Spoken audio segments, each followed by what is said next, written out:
Right now, your brain is lying to you about your wife or your girlfriend. By the end of today's stream, you'll know exactly how to stop letting it.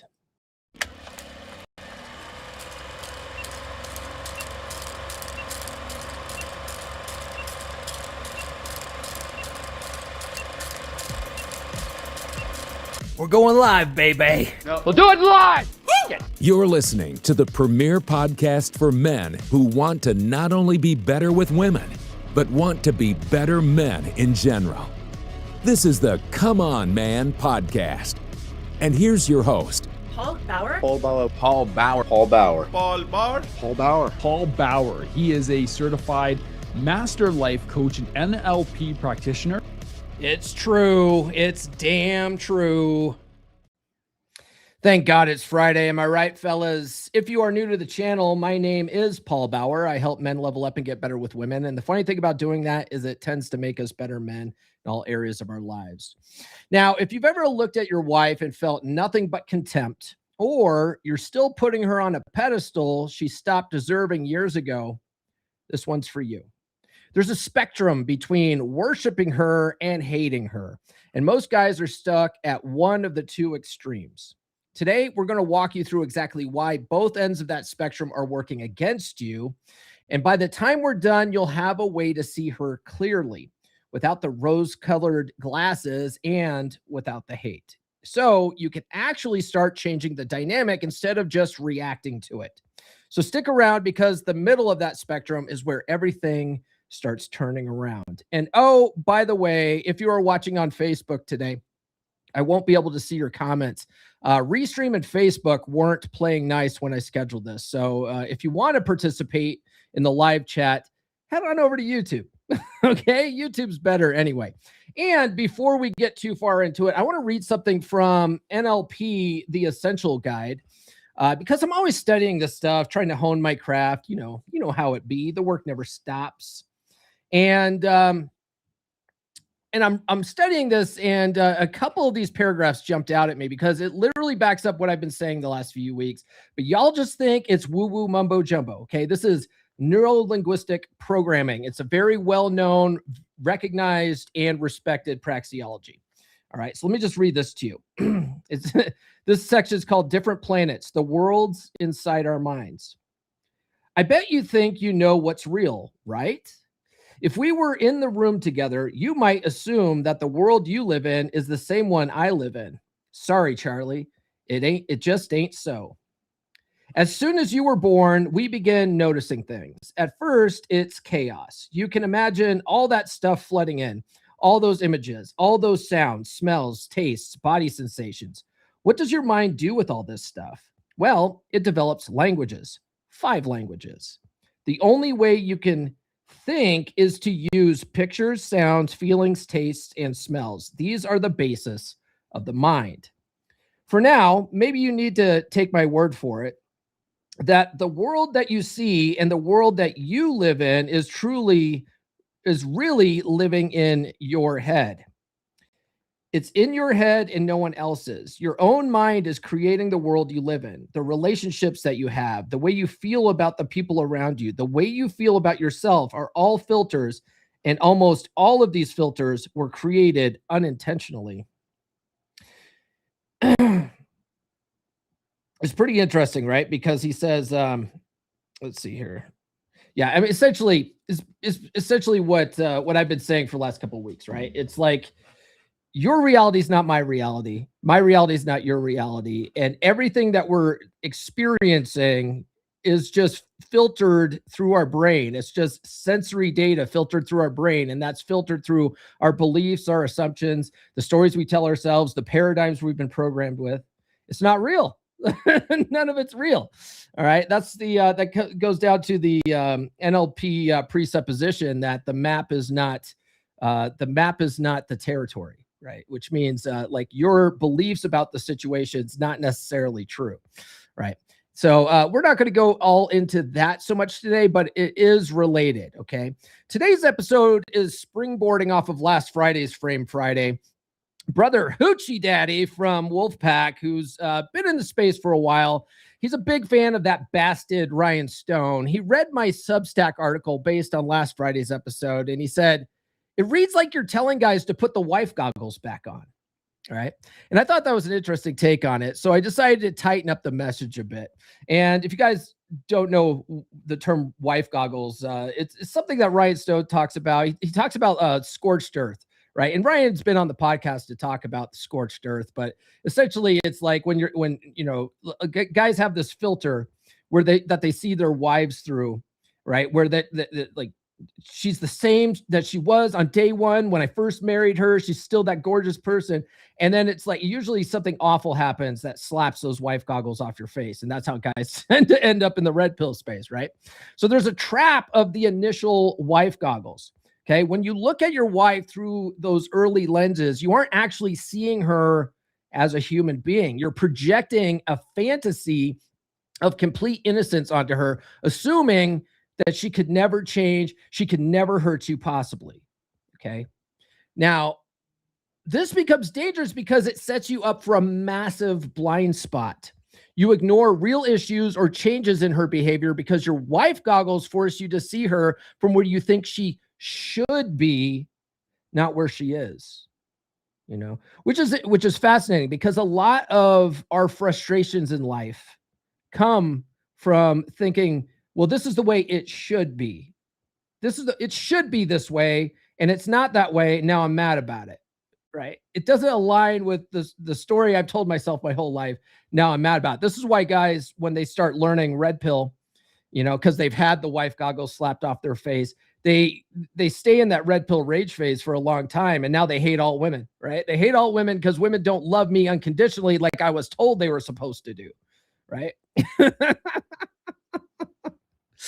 Feels good initially to think she's flawless, but it prevents you from dealing with the actual woman sitting across from you. This is also one of the reasons why I invite you guys to let go of the idea of unicorns or let go of the idea of, oh, she's the one, right? Because nobody's perfect. Not a single person on this planet is perfect. I mean, I might be as close to perfect as you could possibly get, and y'all are striving to, I'm just screwing around. I'm not perfect, right? Nobody's perfect. Your wife, your girlfriend certainly isn't perfect, you know? And if you look really close to her, you'll notice all sorts of flaws. And in fact, some of those flaws she's very aware of, and she's got insecurities about, right? This is why negging works so well, right? It knocks girls down a peg. It takes them off that pedestal that you would have inadvertently put them on. And now they're looking up to you, and you're using hypergamy to your advantage. Anyway, so a lot of guys have wife goggles until something really bad happens and they get them slapped off their face, right? Divorce is a great example of this. When she goes and files for divorce and you thought everything was fine and you did, yeah, we had our spats. Yeah, we argued all the time, but that's just how marriage is, right? That's just how life's supposed to be, right? No, it doesn't have to be that way. And she's been upset with you for a long time. You just haven't noticed it. And she's been socking away money for the last 2 years and lining up mail orders for the last 2 years. And you've been completely oblivious to it because you have wife goggles on. You think, oh, she would never, she's not capable of such a thing. All women are capable of doing the most horrendous things possible that you would never even think that they could. They're all capable of it. Not all of them will do it. Okay. To be fair, but they're all capable of it. Okay. Cheating's another one. Right. There's no way she'll ever cheat on me. She's such a pure person, stuff like that. Like, you know, you got to understand that a lot of the stuff that you know about your wife, you don't like, that's all you know. It's the surface level crap that she told you. Okay. There's a lot of stuff women don't tell men. There's a lot of stuff they keep to themselves. There's a lot of things that they will lie about until they die. Stuff like body count, for instance, they will never be honest about that sort of thing. So it's like a stupid question to ask because it's one of those things where they know it'll bother you. And so they'll never be truthful about it. Right. There was an example of that, the body count thing. And it was a situation where this guy had put his wife on an inadvertent pedestal, right? It's where his wife told him that when they first started dating, that, you know, what he asked her what her body count is. She goes, I don't know, 1 or 2. If it's that low, if the number is that low, she wouldn't say, I don't know, maybe one or two, right? You would know. It's only 2 days, right? Like, so that just the fact that she's, I don't know, maybe, she's lying. Okay. She's fucking lying to you, but you've chosen because of wife goggles to put her on this pedestal and ignore that sort of thing. And so when the truth came out years later that no, she had, the body count was much higher. She was, banging all sorts of dudes in college. All of a sudden now, the fact that he never got that chance to be with her wild side, right? Now all of a sudden he's resentful and stuff because he put her on a pedestal, right? You see how that works? And because of these wife goggles, it also causes you to build up resentment when you're doing covert contracts, which we'll get into later, because you think she should be doing stuff for you and you just can't fathom why she won't. Well, she's my wife. She should be doing this stuff for me. I shouldn't have to tell her this stuff. I should just get this stuff, right? Like she should be doing this because this is my wife. I don't understand why it's not working this way, right? Wife goggles. All right, guys, be sure to like, subscribe, hit those notifications. I do have new episodes every Monday, Wednesday, and Friday without fail. And Fridays are always Frame Fridays because it's the most important day of the week to work on what's going on up here. So the equal and opposite position of hate is hate goggles. Okay. So we have wife goggles on one end of the spectrum, and then we have hate goggles over here on the other end of the spectrum. So on the other end, you have the lenses of total animosity. Once the fantasy drops, it's incredibly easy to jump all the way to the other extreme where hate goggles make everything she does feel awful. Right. And we had a brother in Wolfpack who he had an epiphany after listening to the Heaven and Hell episode from a couple of weeks ago. Right. Which, if you haven't listened to that episode, a lot of people are raving about that episode. So go and if you're having problems in your marriage and you're pissed off at your wife, go listen to that episode. Okay. After this one, obviously, because watch time's important. I need you guys to stay until the end. So anyway, my brother was he was in a position where he was looking at his wife through hate goggles, essentially. And he had gotten to this point where, like after they got married, it was almost like, at least this is the story that he was telling himself. It's not necessarily true, which he's discovering, right? But the story that he was telling himself is that after he put a ring on it, now all of a sudden the sex dried up and she was only putting out like once a week. She was making rules for him and all this kind of stuff. Well, literally, he said, within like a month or two of after getting married to her, he started tuning into more of the negative red pill content, stuff like Fresh and Fits, Rich Cooper, like that kind of stuff where it's a lot of, women ain't shit. A lot of all women are cheaters and all that kind of stuff. Just a bunch of negative stuff, not necessarily just try to start beef with those guys, because I'm not. And Rich has been on the podcast before. And like Myron, he came out of the Rule Zero space just like I did, right? So it's like, I'm not trying to shit on those guys. They have a certain brand image that they're doing, but a lot of their content can be very negative.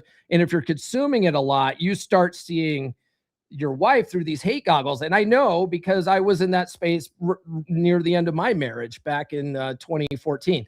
I used to commute to work. And at that time I lived in San Diego. So I had like an hour commute to work and an hour commute home. And on the way home, I'd listen to Tom Likas. And Tom Likas, it could be argued that he's the original godfather of the red pill. And his radio show used to come on in the afternoons. He was broadcasting out of LA, and all of his content was how women are gold diggers. Women are just there to use you for your resources and don't get married. And it took him I think he was married like 4 times or 7 times. I don't know. It took him a bunch of times to finally realize to stop getting married. Marriage is a bad idea for men. But anyway, that was his thing, is that women are all gold diggers. So I would come home immediately looking at my wife through that lens because she was a stay-at-home mom. Now, my wife truly was one of those women that were just there for early retirement, never really wanted to be a stay-at-home mom. She just didn't want to work, right? Like that really was her. That's not just a story I'm telling myself. Because I see it I see it play out in her new marriage too, which I just chuckle at because she's not my problem anymore. She's, the next guy's problem. And my kids tell me that he's all frustrated with that situation. I'm like, yeah, welcome to the party, pal. Right. But, so my man had these hate goggles on. Then he watched the Heaven and Hell episode and realized that he's been looking at his wife through this lens. And he listened to that episode twice and started really trying to look at not necessarily wife goggles, but from a more positive lens, right? Like, is my wife really doing good stuff for me? And I'm just not paying attention to it. So he started paying attention to the good things that his wife was doing. And now he sees them all the time. And he's like, and now they're having sex like two times a day, 3 times a day. And he's like, this never happened when we first got together because I thought she was making rules for me and all this kind of stuff. And it's just like, you didn't create the space for her to be that way for you, right? So on the exact opposite spectrum, you have the lenses of total animosity. Once the fantasy drops, it's incredibly easy to jump all the way to the other extreme where the hate goggles make everything she does feel awful. And if you stay stuck in that space, you're actively keeping the relationship dead. You won't ever fix a dead bedroom or a distant marriage if your hate goggles are constantly coding every interaction in disgust, right? You're going to go into every situation with your wife looking for a fight. Right? Do you fight with your wife a lot? Are you guys always arguing? Does she walk around like pissed off at you all the time? And you're just like, oh, that bitch. Oh, that bitch. How dare she look at me that way? Right? You're putting this off because you're probably looking at her that way too. And you don't realize it. You're like, no, Paul, no. Like, trust me on this. When you become aware of this type of stuff, you are aware now of like your facial expressions. You're aware of the thoughts going through your head, like without you even saying anything. Like you walk in, you see her, what's running through your head? What feelings are popping up for you? If it's like, oh, this bitch, right? You're looking at her through hate goggles. Okay. So this side of the spectrum is just as blind as the first one. You're still filtering everything through a single lens. You just traded a naive story for more of a bitter story. Okay. Now instead of telling yourself that she's a unicorn and she's so special, she's the one, right? Now you're telling her this fucking bitch, this bitch, she's a gold digger. She's a cheater. She's making rules for me. You're telling yourself a different story. Okay. But you're still telling yourself stories that probably aren't exactly true. Okay. Now, you've been nodding along with some of this, haven't you? If something we covered today hit different than the stuff you've been hearing everywhere else, drop it in the chat right now. Tell me, which goggles have you been wearing? And if this kind of content is genuinely changing how you see your situation, a super chat is how you tell me to keep going deeper on this stuff. So you got to understand the polarity spectrum. Now, without getting too woo-woo, there's a reason why I like to bring up Hermetic philosophy, okay? Hermetic philosophy can be considered woo-woo, but if you break it down, it's very practical if you think about it, okay? There's a Hermetic principle of polarity, okay? And it essentially says that everything has its opposites, but they're only differing in degree, right? They're only differing in degree. And the best way I like to look at this is a thermometer, right? At one end, you have hot, and at one end, you have like cold, right? But all the degrees in between are just varying degrees, right? And so you can go up a little bit from the bottom end of the hot, or you can go down a little bit from the hot spectrum, and it's cooler than the top of the hot spectrum, right? But it's still hot. You would still consider it hot, right? Until you start getting down here. And then at some point it starts becoming cooler, right? And at any point down here, all of these degrees are cooler than all the degrees before it. You understand? It's all just differing in degree, but it's on the same spectrum, right? So you have wife goggles on one side of the spectrum and hate goggles on the other side, but they're all just differing in degree, okay? Both wife goggles and hate goggles are just different ways your brain tells a rigid story instead of observing reality, okay? You don't have to choose between worshiping her or hating her. It's the same thing as you don't have to choose between being a nice guy and an asshole. You understand? Because the thing is that a lot of especially nice guys, a lot of nice guys think that, oh, these women all go for these assholes. Okay. The thing is that women don't really like assholes. Okay. That's too far on the end of the spectrum. Those guys are degrading, they're mean, they're abusive. Like, women don't really like those guys. They tend to get drawn more towards those guys because there's so many fucking pussy ass nice guys these days, right? But they don't really like these guys, okay? They like guys who are assertive, guys who are decisive, right? They like those types of guys, and nice guys, because they don't do those things, think that is asshole behavior, but it's not.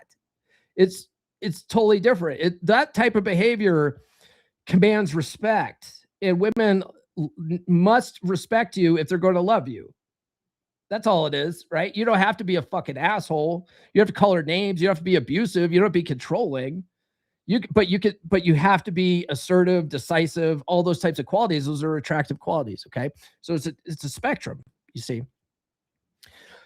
And the thing is that thinking, okay, it's either hate goggles or wife goggles, right? That's black and white thinking. Now, going back to Hoochie Daddy, who was like, oh, you're talking about telling guys to put their wife goggles on. The funny thing is, like I said before, he's big fans of that bastard Ryan Stone. Well, one of the things that bastard Ryan Stone says as a mental model for you to look at your wife differently, he says, hate your wife just a little bit, right? Hate your girl just a little bit. And all he's really saying with that isn't that you actually have to hate your fucking wife, okay? In fact, I would say that's probably not the best advice to give guys. Hate your wife a little bit. It's really so that you stay lovingly detached, so that you're not putting her on a pedestal. That's all he's really saying.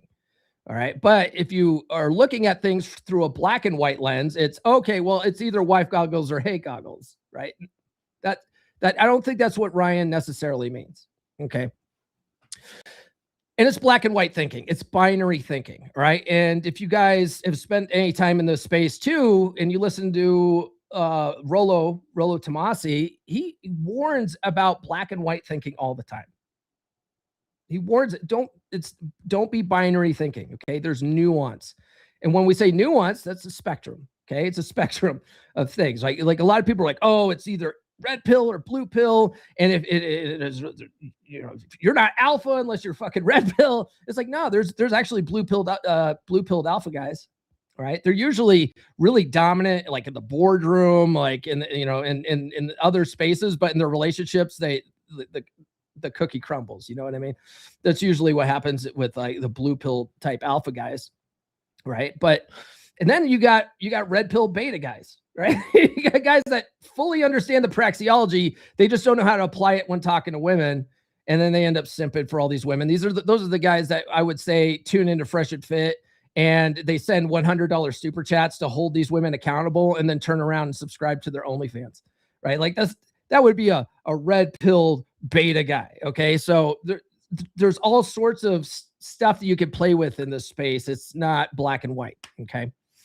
Real progress comes from recognizing that you can move along this line rather than getting stuck at one end or the other, right? You can slowly move your way up, okay? So that you're more in the middle area where you're not seeing her, with hate goggles, and you're not seeing her with wife goggles. You're seeing it more objectively. And I don't think anything can truly be fully objective just because of how our minds truly work. But as long as you're reminding yourself, like, this is a story I'm telling myself, right? And be more observant, or have more, be more observative of what she's actually doing than making up stories about what you think she's doing or what you think she's thinking and stuff like that, right? We had a brother in Wolfpack who he's been doing the 90-day coworker challenge. And he's been really detecting a lot of resentment in his wife lately. And he's like, I like red pill says, don't talk to her and stuff, And he's like, but I really think that I should be able to talk to her about this sort of thing. And I was like, yeah, that's what the Luca model is for, right? If you could sense that she's, got all this animosity and hate towards you and stuff like that, and you were like, she needs to get that off her chest, right? You go up to her and be like, I'm really sensing some resentment here. What's eating at you, right? And then kick that conversation off that way. Now, if she doesn't want to talk to you, I don't want to talk about it, and she just pulls away or whatever, don't go chasing her. All right, cool. Well, when you're ready to talk to me, I'm here. Just be cool about it, right? She'll come to you on her own time. Okay. But if you open that door to her, because she's probably holding on a lot of resentment too, because of God knows what, you're probably being a dick, right? And you have no idea. If she could get that off her chest and you're just cool about it, you don't argue with her about it, you don't try to defend why you're doing whatever you're doing, you're just let her get it off her chest, she's going to feel way relieved. And then she's going to feel like she can come to you when something's truly bothering you, because she knows that you're not going to overreact. You're not going to blast back at her. It's not going to cause a fight when she brings up stuff, right? That's one of the miracles of Luca, right?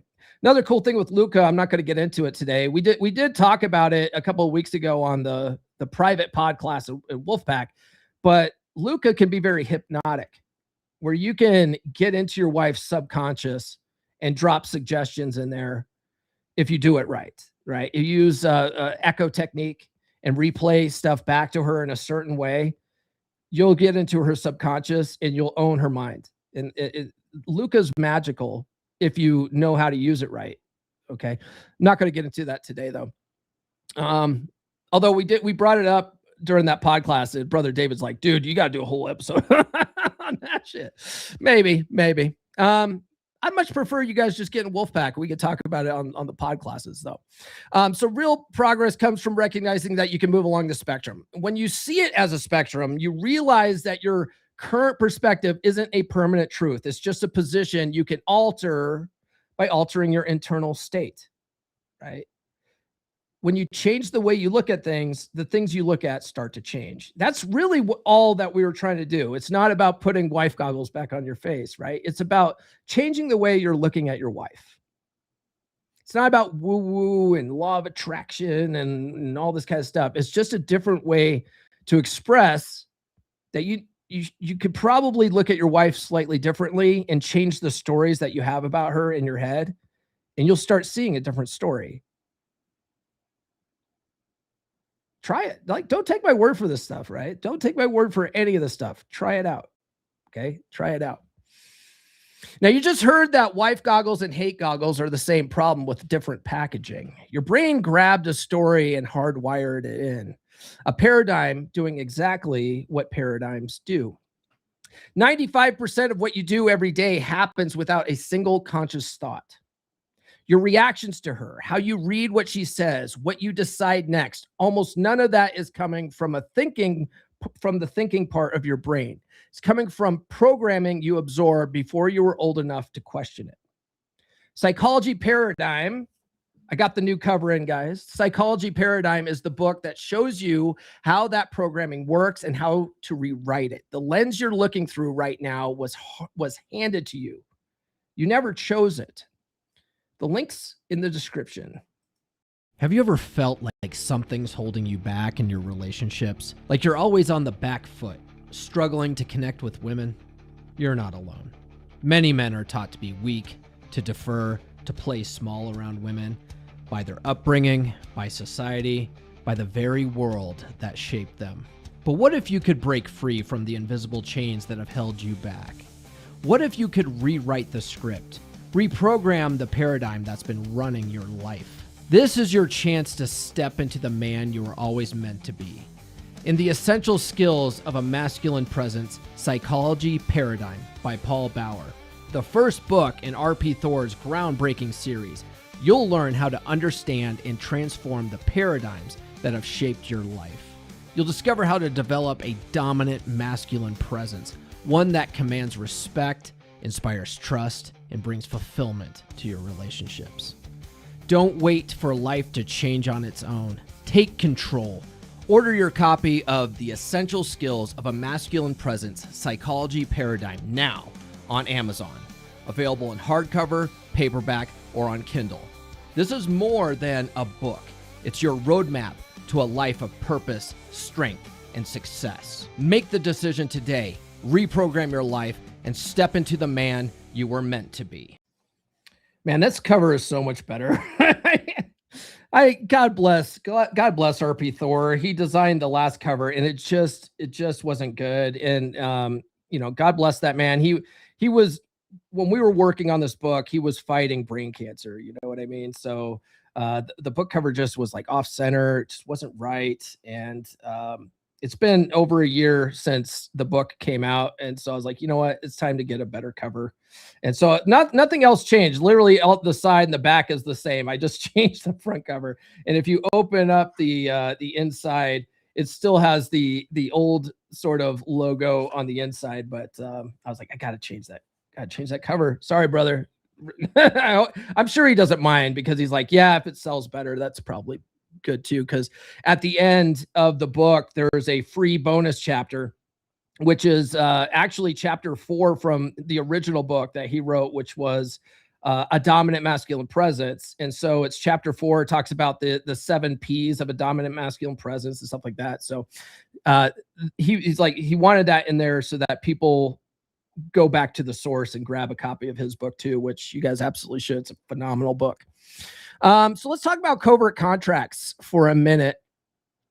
So what's a covert contract? Just if you guys didn't know, Dr. Robert Glover sort of coined the term covert contract, but it's basically an unspoken agreement you have with your wife, right? I'll do X and you'll give me Y, but you don't tell her this, right? This is one of the reasons why the 5 love languages is bullshit. Like the 5 love languages in and of themselves aren't necessarily bad because everyone likes, words of affirmation. Everyone likes physical touch. Most people do. Most people like gifts. Most people like acts of service and stuff like that. People like that sort of thing generally, right? But a lot of guys, when they're having marriage problems or whatever, they go to that book thinking, okay, I'm not speaking her love language, right? And so when you start doing all these things, it ends up being a covert contract. You're like, I'm doing this to get more physical touch. I'm doing this to get more words of affirmation, whatever it is. But if you ask any guy out there, 99% of guys, their top 2 are physical touch and words of affirmation, because those are the 2 things that we just don't get, right? Those are the 2 things we just don't get. So those are every dude's love languages, those top 2.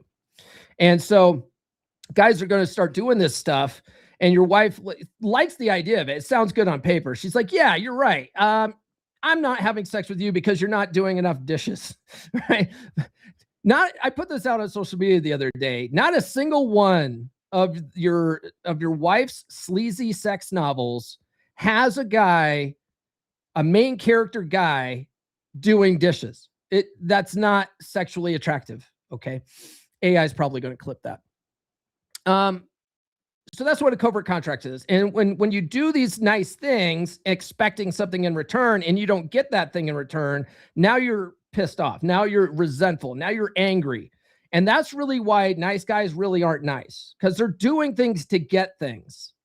It's manipulative, you see. And then when you don't get your way, you throw a tantrum and you're pissed off about it. You're anything but nice, right? So when you expect her to behave exactly like the fantasy version of your wife goggles, that your wife goggles created, you start creating hidden agreements in your head. You do nice things, expecting a specific reward like sex or appreciation without ever telling her your expectations. One way that I joke about this with Nurse Chick. Speaking of Nurse Chick, I see you guys in the comments. I'll get you guys in just a minute here. When Nurse Chick asks me to do something for her, I'm happy to do stuff for her. Okay. When you there's nothing wrong with doing nice things for your wife. There's nothing wrong with her doing nice things for you.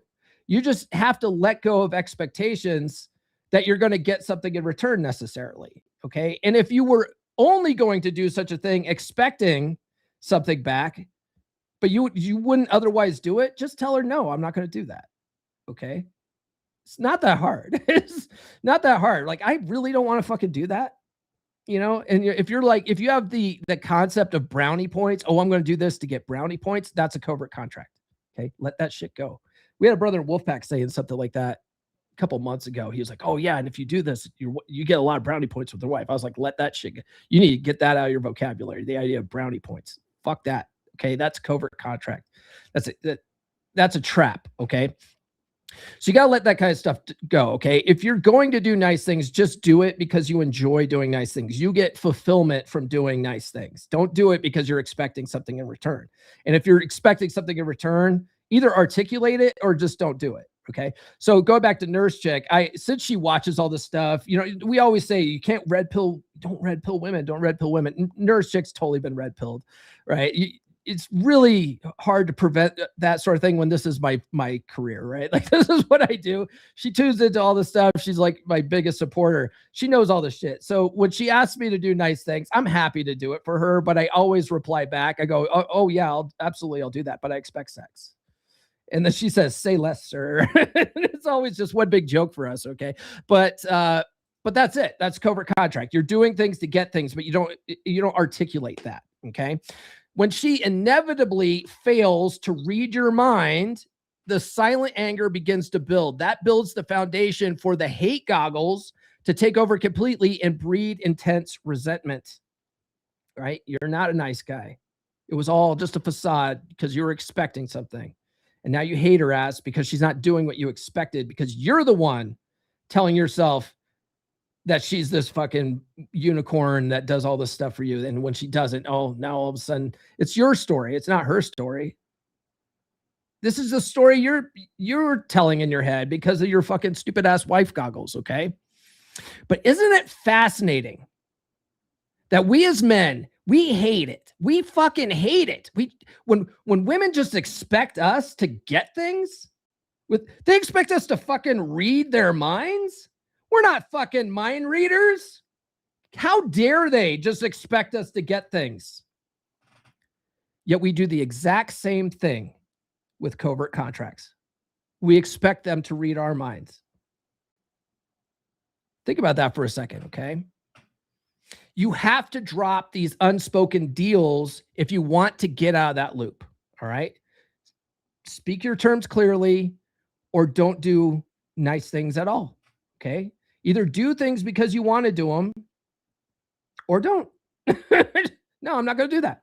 Okay. She'll actually respect you more if you say no to her for things that you absolutely don't want to do. And you don't have to give her an explanation either. This is deering. This is another thing that Dr. Robert Glover talks about, right? Like you tell her no. She's like, what do you mean no? Now you feel like you have to explain yourself. You don't have to. No, I'm just not going to do it. Right? That's assertive communication without getting angry about it. No, I just don't want to do it. Well, why don't you want to do it? I just don't want to do it. That's broken record. Okay. These are all tools in your toolbox. If you're in the wolf pack, there's a cheat sheet of all these language tools that you could go to. They're in the pinned comments. If you ever get stuck, just memorize that fucking list. Memorize that shit. I do recommend reading the books that those things came out of, but for now, cheat sheet is handy. Okay. Let's take a look at the chat here before we move on. Can of Rockstar say, what it do, baby? What it do? Erkin says, good day, mates. Good day, mates. And then Dar Fitness says, happy Friday, gents. We have Jersey Puck says, morning, everyone. Should is the worst word. Yes. Yeah, you know, we're if you guys have never read When I Say No, I Feel Guilty, it's like book 2 in Red Pill Canon, right? It's like in the sidebar. It's like book number 2. It teaches you this sort of thing. And once you see it, you can't unsee it. He's right. The word should, it's a manipulative language. It's when people tell you what you should be doing, it's based on a story in their head, right? Of what you should be doing. But why should you? Right. So this is why I try not to should all over people. Ken of Rockstar says you gotta wear the U goggles. Yeah. Oh, I like that. Yeah. Put the U goggles on. Nurshik says, good morning, gentlemen. Thanks God it's Friday. She always gets this. I'm so naughty. I'm gonna come. I always Pussy must be ridiculous. Fucking ridiculous. Okay. Darfitness says, you can't love her if you're looking at her through the lens of hate or animosity. It's all filtered through your mind. Your input determines your output. Get in the fucking wolf pack. Absolutely. Too sweet. Too sweet for that one. Erkin says, if you can't get a balanced mixture, it is better to be an asshole than to be a nice guy. Yeah, I guess so. Erkin says, you don't need to make the decision to hate your wife. They are naturally annoying anyway. What is the 90-day challenge? Well, if you were in Wolfpack, you would know what that is, but you're not. So, but Jersey Puck says it's a 90-day coworker challenge. Treat your wife like you would an ordinary coworker for 90 days. Yeah.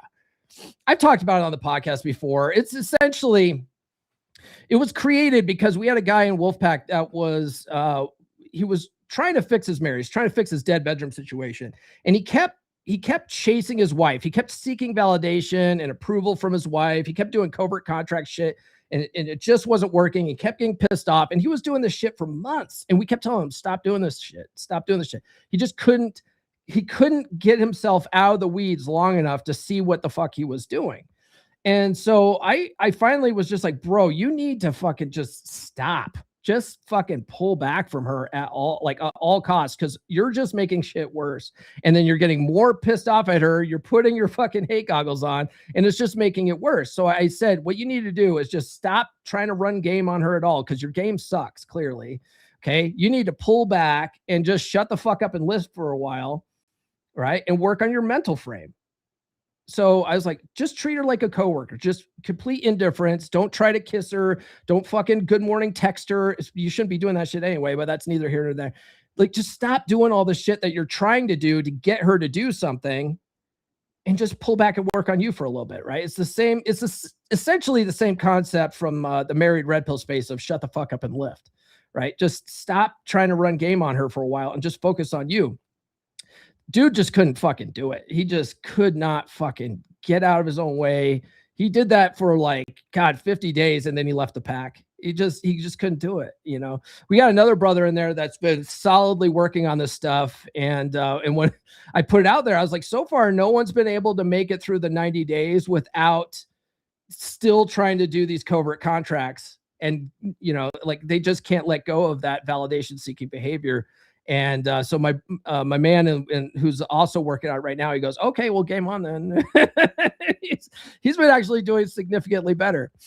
He's the one that did the Luca conversation with his wife that I was talking about at the beginning of the podcast. Let's see here. Urka says on Kindle, it is the same older cover. I updated it. Should be updated. I'll check on that though.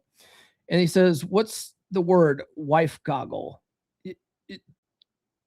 Wife, you don't know what wife goggles mean? You don't know what goggles are? I guess you're in Europe, right? Goggles are like protective glasses that you wear on your face, right? So it's the same kind of thing, like looking through a specific type of lens. Yes, you are late, Phil, but better late than never. All right. If what we're covering today is speaking to your soul and giving you something real you can actually use, a super chat is how you tell me to keep going deeper on this, because it goes straight back to the show. The only way I know how to keep producing content at this level is if you tell me it's worth it. Button's right there, right now. Practice loving detachment. This is where I would invite every guy to get to in their relationship, right? Learn to be more lovingly detached from the relationship. Don't look at her with wife goggles at all. Don't look at her with hate goggles, certainly. Okay. This is a sweet spot on the spectrum where you care about her, right? But your emotional stability doesn't depend on her daily mood. Okay. You get to step out of both wife goggles and hate goggles so that you can observe her actions without letting them define your worth. Okay. Give you an example recently in my relationship. Nurse chick was having lots of things hit her all at once, right? She's overwhelmed. She's working her day job, which on the weekdays she's working graveyard shift. And then at the same time, she's been doing clinicals for her nurse practitionership. So she's working all day, usually on the days that she has to work at night too. So she's working fucking 24-hour shifts sometimes, right? And she's got all that going on. Her son just left for the Marines, and then her grandma was acting like a brat. She had all this stuff just compounding at once, and she was just sort of like overwhelmed one day. And I'm sitting there with her in bed, and I could see her like this. And my go-to is to start cracking jokes, right? Like that's me. I start poking fun, like, come on, like, and I start making fun of the situation. And normally Nurse Chick's all about it. She's all about, laughing along and playing along and having fun and stuff like that. And this one morning, she just wasn't having it. She just was not fucking having it. And so I cracked my joke, and it just didn't land right. And I was like, oh, come on. Oh, come on.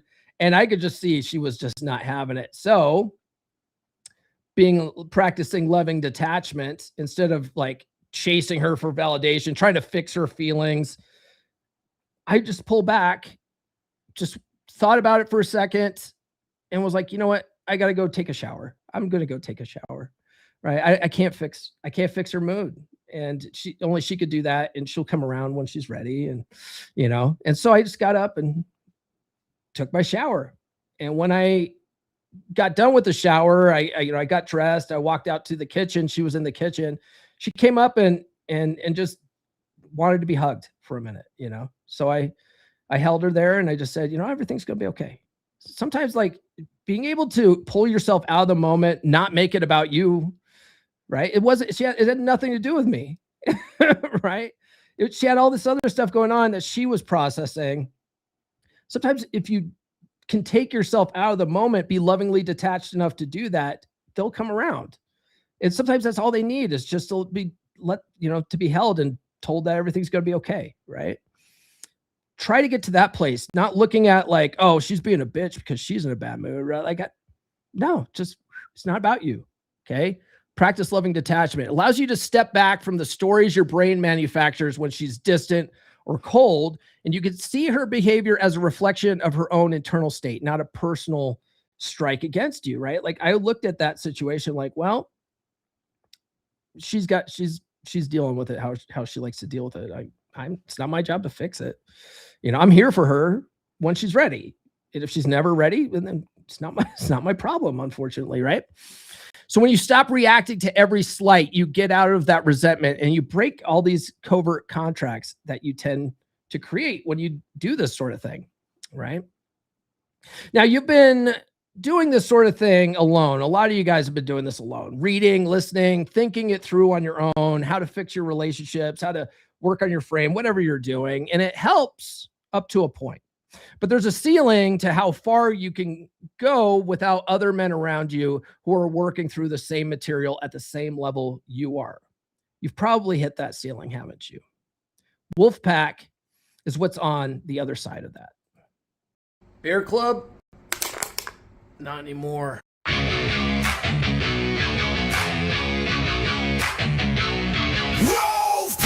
you fix what's broken. You lead like a man again. No pity, no therapy. Just fire, just frame. Cold bed, broken home, midlife drift, feeling alone. You don't need hacks, blogs, lies. You need men with fire in their eyes. We rebuild from the ground up. No excuses, no soft stuff. Telegram lit 24/7. Brothers locked in steel, not heaven. Step inside the pack. We don't fall, we attack. Truth, fire, presence, we bring it back. Masculine pride, no time to slack. Step inside the pack. Drop your past, claim your track. No therapy talk, no playing small. We sharpen blades, we take it all.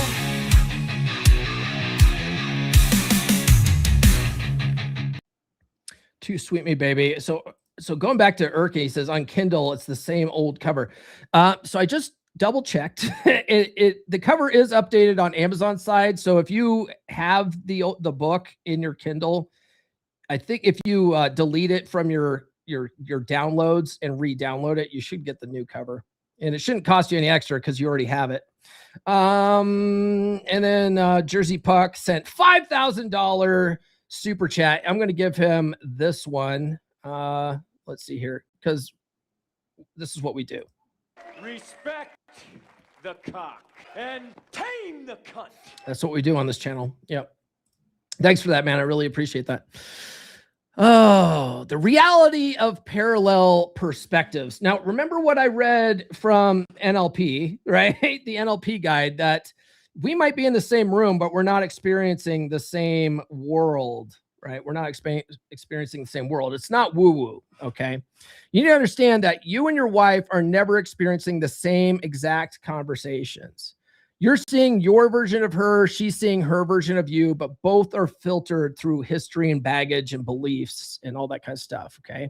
If your hate goggles have you convinced she's doing everything out of malice, you will interpret a neutral comment as an insult. She'll say one thing, you'll get triggered by it, and you'll get pissed off. What's that supposed to fucking mean, right? Or vice versa. You'll say something, and she'll go, what the fuck is that supposed to mean? Right? This is why we say women shit test men, right? Women say certain things, and we're telling a story. Oh, that's disrespect. Oh, she's being a bitch, right? But if you look at it, this is called a reframe in NLP, right? If you look at it like it's a shit test or a frame check, you don't look at it like an insult. You look at it for what it is. Goofy women behavior, right? And then you know how to handle that sort of thing, okay?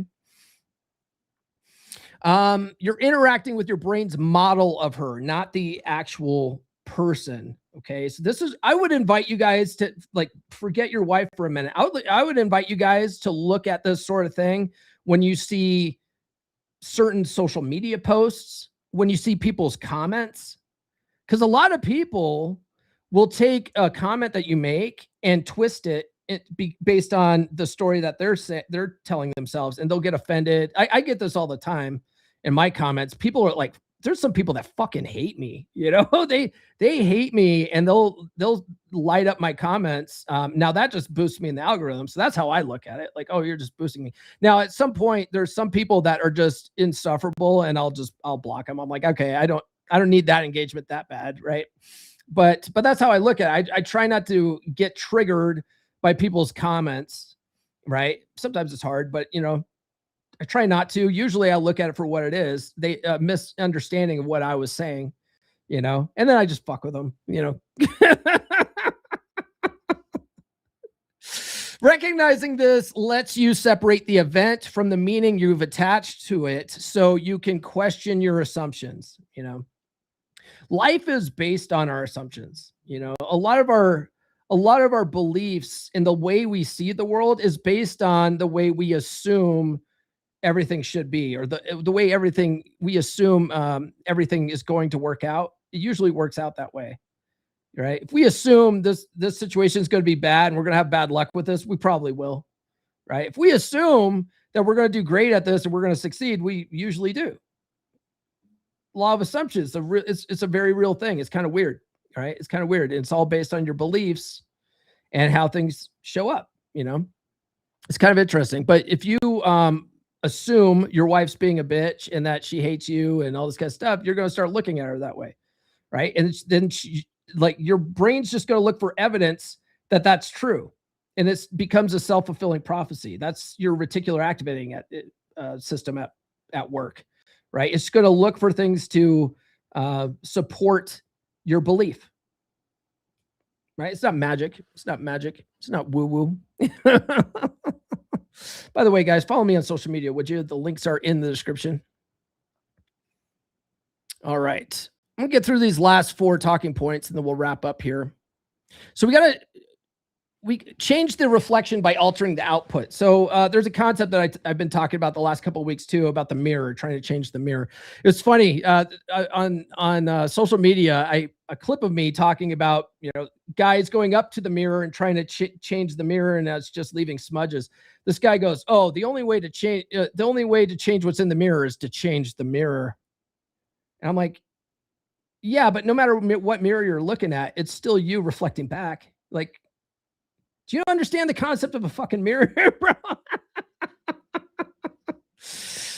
Trying to force her to change through complaints is like yelling at a mirror because you don't like the image, right? The reflection won't alter until you alter what's standing in front of it. This is why when you change how you handle her, like how you respond to her, as opposed to you stop reacting to her from emotion and you start responding to her, right? You'll find that she stops being so fucking bitchy all the time. She starts realizing she can actually talk to you about stuff without you losing your shit, right? There's going back to us being mind readers, and we fucking hate that women expect us to be mind readers, right? But then we go and do covert contracts.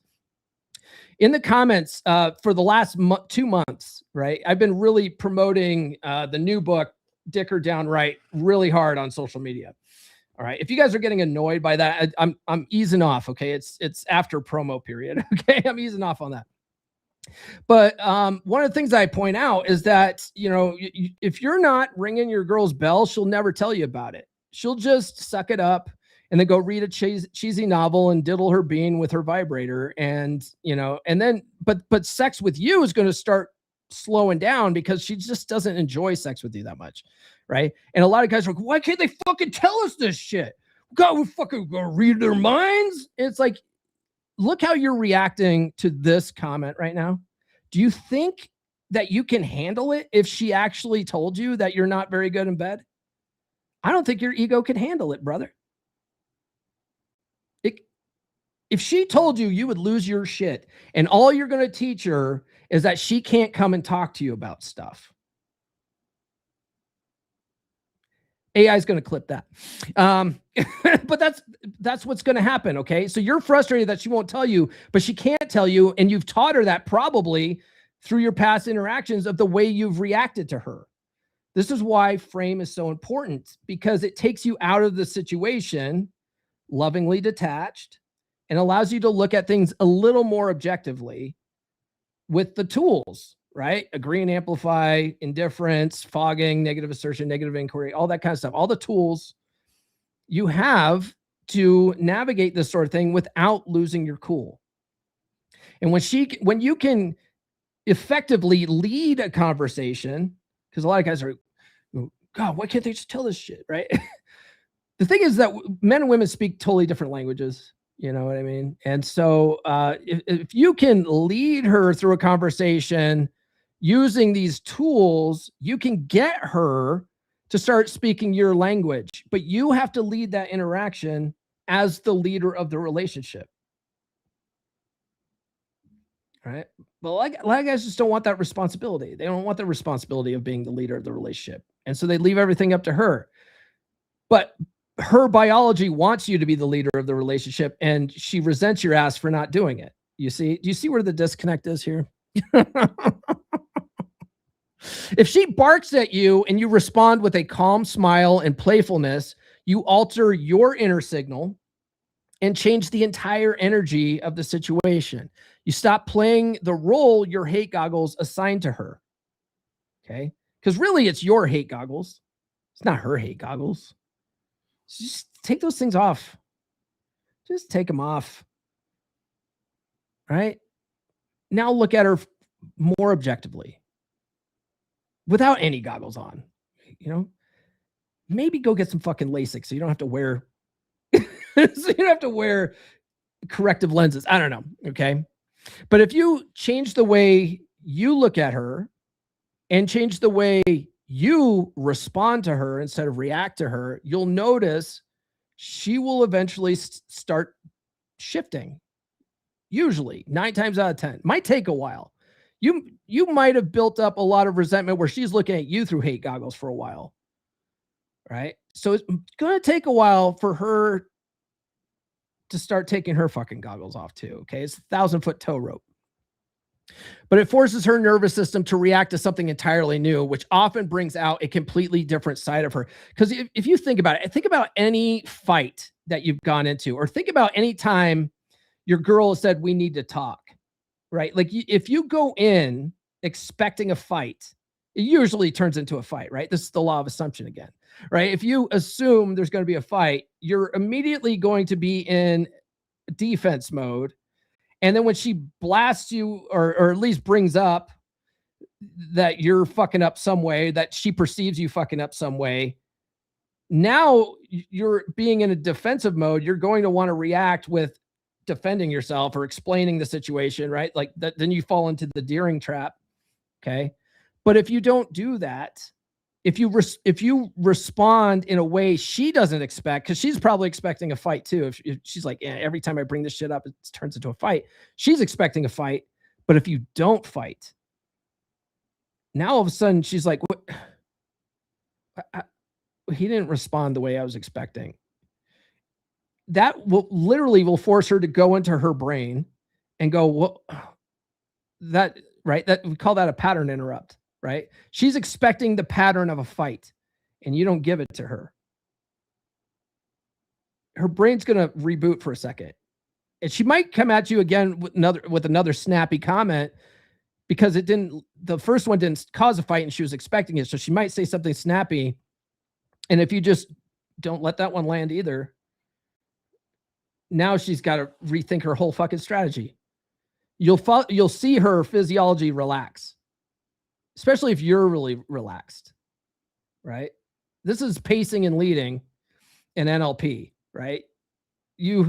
Pacing would be like you match her energy. She's really pissed off. She's so mad. And you go up to her and you're so fucking mad. God, you should be pissed off at this. This is not the type of service that you should be getting, right? Like whatever, whatever. You match her shit and then you slowly start relaxing down. That's pacing and leading. You're matching her energy and you're bringing her back down. You could do that kind of stuff too, but usually you don't have to. Just come in at a more calm level. It doesn't have to be super hard, right? She does all this stuff. There's a reason why they call it fogging, right? One of the tools in the toolbox is this thing called fogging, which essentially means you listen for any truth to her accusations, anything she says, and you just reply with indifference, but you agree with her, right? It's like agree with indifference. So she says, you're such a jerk. You didn't do this and this and this, and be like, you know what? You're right. I didn't do this and this and this, right? It's called fogging because it's like someone throws a punch at you, but you're fog. It just can't land. You can't throw a punch at fog, right? It doesn't hit anything. There's just nothing there. It's vapor. Okay. So you give her nothing to fight with. That takes the fight out of her, right? It's a cool thing. It's a cool thing.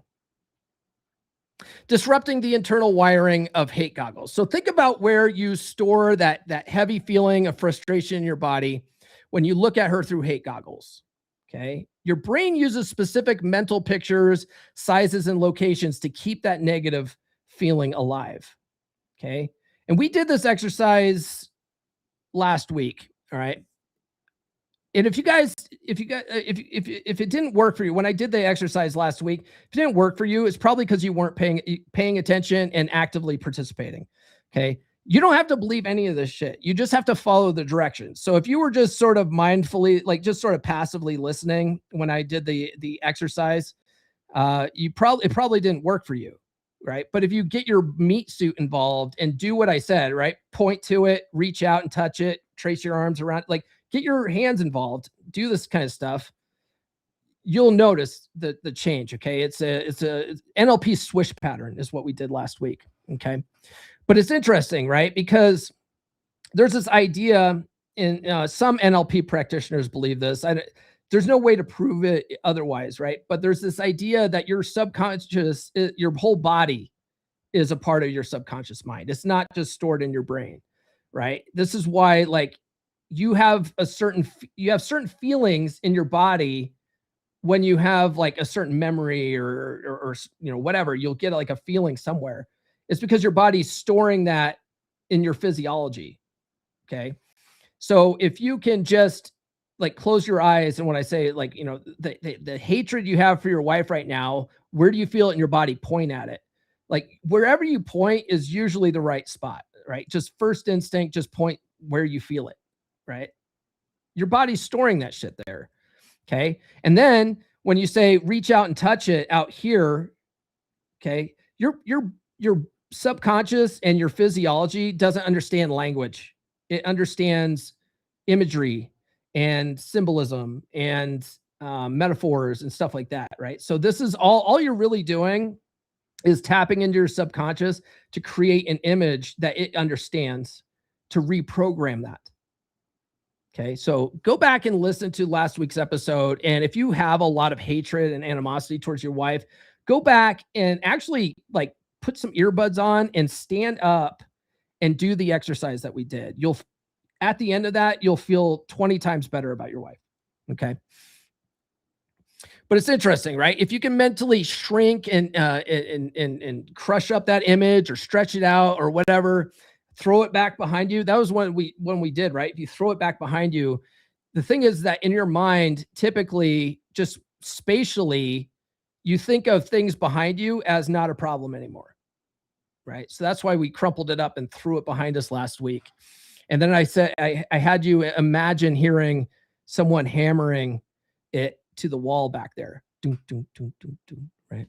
Because it's stuck back there now, right? If you can imagine that, the thing is that your subconscious mind can't tell the difference between what's real and what's imagined. It just can't tell, right? So if you do that and you vividly imagine this scenario, your mind now has been programmed to think it's behind me now. Okay. There's a reason why it works. Okay. But you got to participate. And then you can consciously pull forward the memory of her from the beginning when things were good, using that feeling to reset your immediate internal environment. So it was, when we were doing that exercise, it wasn't about putting wife goggles back on. It was about moving you up the spectrum so you stop hating her, right? Because you're never going to fix your marriage if you hate her, okay? You don't have to put her on a pedestal and look at her with wife goggles. It's just about inching your way up the spectrum, okay? Get closer to the middle so that you stop looking at her with the hate goggles. That's all we're doing. We're not trying to put the fucking wife goggles back on, okay? Now, we talked about this a little bit, but there's a trap of the self-fulfilling prophecy. When you view her through hate goggles, you actively behave in ways that provoke her worst traits. Your defensive stance tells her nervous system that you are a threat, so she retreats or attacks, okay? This is why I said, when you walk into, like the same room of your girl and she's looking at you, like all of a sudden she's got this pissed off look, I guarantee you probably have a look about you that's, you're putting off this energy that you're itching for a fight, right? Like you probably look at, like, especially if you have the hate goggles on, you look at her like, oh, this bitch. Oh, here's this bitch again, right? What? Oh gosh, she's going to give me an earful now, right? You end up creating the exact divorce or rejection you're trying to protect yourself from. It becomes a loop where your negative expectations constantly validate your misery.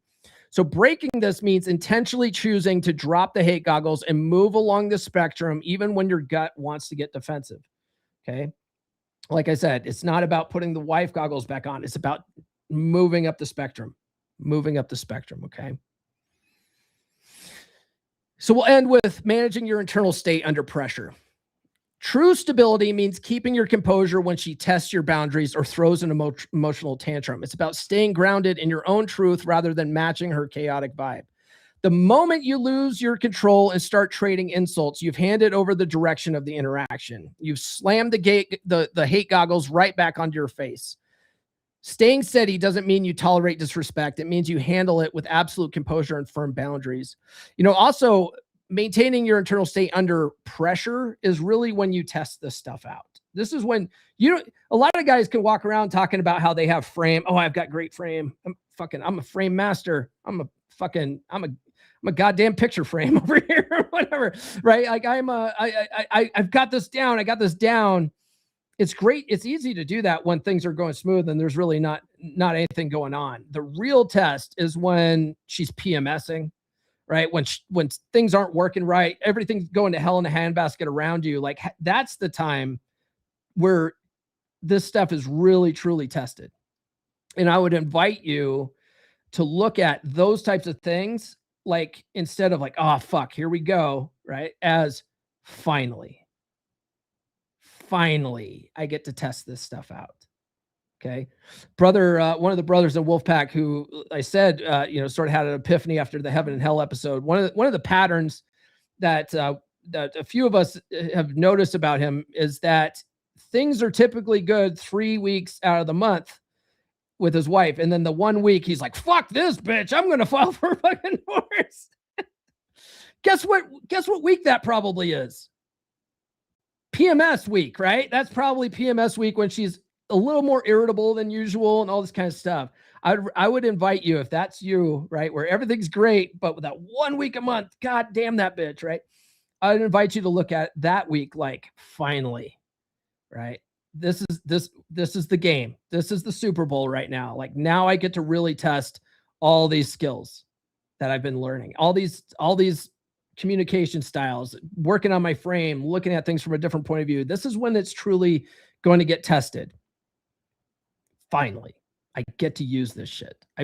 It's not a waste of time. I finally get to use it when it really fucking counts.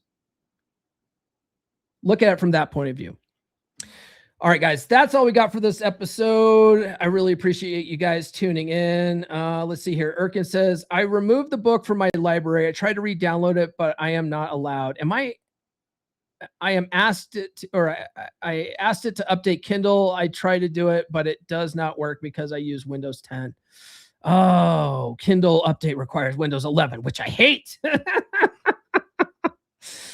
Fuck. Well, I guess you just have to get a paperback version now. Darfin says, removing the hate goggles allows you to be so nonchalant with her.